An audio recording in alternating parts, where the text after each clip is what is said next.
isang malayong nayon, may mag-asawang kalapati na nahihirapan sa pagbuo ng anak.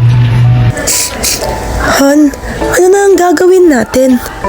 Tila ba ayaw tayong biyayaan ng Diyos ng anak? Huwag kang mag-alala, mahal. Darating ang panahon, nabibigyan tayo ng may kapal. May mga panahon na nawawala na sila ng pag-asa. Hanggang sa nagkaroon na sila ng anak na babae. Ngunit kay pait ng kanilang tadhana, ang kanilang anak ay sinilang ng mahina. Sa paglaki, lumukadkad ang batang kalapati na parang rosas at may tinig na anghel.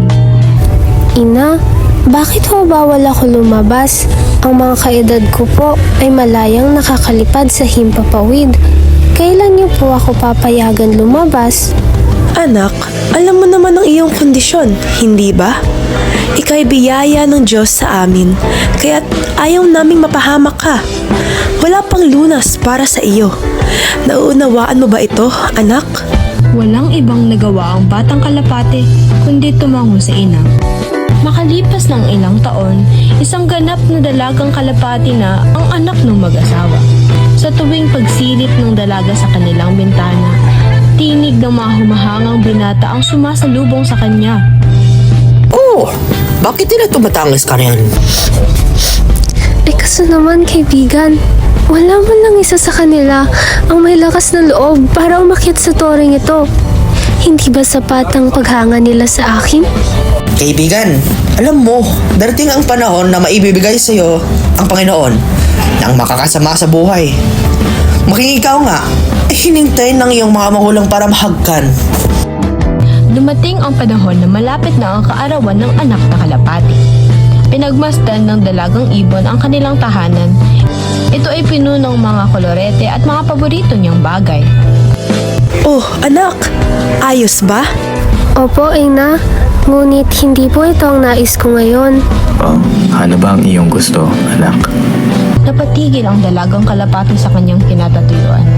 Tila ba'y pinag-iisipan niya ng maigi ang kanyang sasabihin sa ama. Matagal na po ako nasa tore. Gusto ko na pong lumabas. Hindi ba sapat sa iyo, anak, ang nakita mo sa iyong bintana? Nasasakal na po ako rito sa tore. Gusto ko na pong lumabas. Hindi ka maaaring lumabas. Mananatili ka rito. Tumakbo ang dalagang kalapati ng luhaan. Nang pumasok ito sa kanyang silid, nakita niya na kalat-kalat ang kanyang mga gamit sa lapag. Pinagbasdan ng dalagang kalapati ang kanyang silid. Nang marinig niya ang tunog ng nabasag na florera sa kanyang banyo. Kumuha ng patpat ang kalapati at dahan-dahang pumunta sa banyo. Huli ka! Sino ka? Bakit ka narito? Miss, hindi mo ako mapapatay gamit ang patpat na iyan. Ano ang iyong pakay? Bakit nasa iyo ang gamit ko? Hindi ba halata? Siyempre nanakawin ko. Nainis ang kalapati sa inaasal ng lawin. Kaya sinabi nitong isusumbong niya ang lawin sa kanyang magulang at tiyak niya na makukulong ito. Uy, huwag naman ganyan. Sadyang mahirap ang buhay para sa amin. Kaya ako ito nagagawa. Ganito na lang. Gagawin ko ang iyong gusto. Basta huwag mo kong isusumbong. Tiningnan ng kalapati ang lawin ng masinsinan. Tumatak sa kanyang isip ang paghahangad niyang makawala sa toring ito. Sige, kung ayan ang iyong gusto, adi nais kong ilabas mo ako at ipasyal mo ako sa labas. Ha? Hindi ba't bawal kang lumabas? Dahil sa iyong kondisyon? Nakakairit ka. Akala ko ba ay gagawin mo ang gusto ko? Sige, kalimutan mo na lang ito. Sasabihin ko na lang ito sa mga magulang ko. Diyan ka na nga, bahala ka sa buhay mo. O sige na nga. Basta't huwag mo akong isumbong. Tuwang-tuwa ang kalapati sa desisyon ng lawin. Ito ay agad na naghanda sa kanilang paglipad mamaya.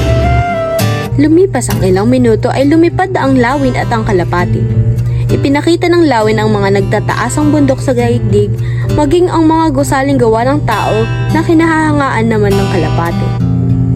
Pagtapos ng ilang minuto ng paglipad nila, makikita sa paglipad ng kalapati ang mabibigat niyang paghinga. Psst, mahal na prinsesa. Ayos ka lang? Huwag mo nga akong tuksoin. Ayos lamang ako. Sabik pa ako sa mga makikita natin. Saan ba tayo pupunta? Pangungulit ng kalapate kahit pagod na ito. Malipas ang ilang minuto, ang dalawa ay nagpahinga muna sa tabi ng ilog. Alalang-alala na ang lawin sa kalapati dahil kitang-kita sa kanya ang paghahabol ng hininga. Kumuha ng tubig sa ilog ang lawin at ibinigay ito sa dalaga. Oh, inumin mo. Ano ba nangyayari sa'yo? Hindi makaimik ang kalapate at ininom na lang ang inaalok na tubig. Hindi ako makahinga. Nataranta ang lawin sa sinabi ng kalapate.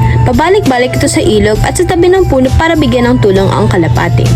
Patuloy na sumisigaw ng saklolo ang lawin sa gitna ng kagubatan. Maya-maya ay unti-unti nang pumipikit ang kalapate at tuluyan na itong namaalam. Binuhat ng lawin ng walang malay na kalapati. Habang nasa himpapawid, inaalala ng lawin ang mga pagkakataong dapat ginawa niya para hindi na ito nangyari. Nang makauwi, kinuwento at inamin ng lawin ang mga nangyari bago pa ito. Lubusan ng pagkalungkot ng mag-asawa. So imbes na kaarawan ng dalagang kalapati ang kanilang pinagdiriwang, sila ay nagluluksa dahil sa pagkawala niya.